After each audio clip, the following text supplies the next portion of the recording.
Demi terwujudnya pemilu yang aman dan damai, petugas kelompok penyelenggara pemungutan suara atau KPPS dihimbau untuk menjaga netralitasnya.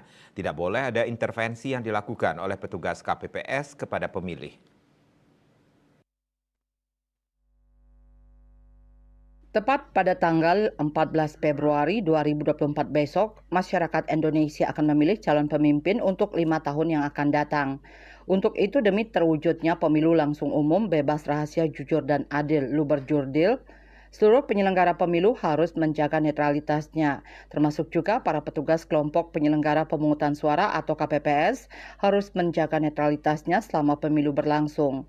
Tokoh masyarakat asal Canggu, Inengah Sudarsana mengimbau kepada seluruh petugas KPPS yang ada di Bali untuk menonjolkan netralitasnya. Tidak boleh ada intervensi yang dilakukan oleh petugas KPPS kepada pemilih. Karena harapan kita bersama, pemilu ini kan harus pemilu damai. Pemilu damai yang sering-sering didengungkan oleh pemerintah. Tidak ada istilahnya intervensi. Tidak ada istilahnya memberikan informasi-informasi yang tidak masuk akal. Maka dari itu harapan saya kepada petugas-petugas KPPS yang ada di wilayah Provinsi Bali, ya kita bicara di Bali, bagaimanapun juga harapan kita dia harus netral. Bukan harapan kita, dia harus netral.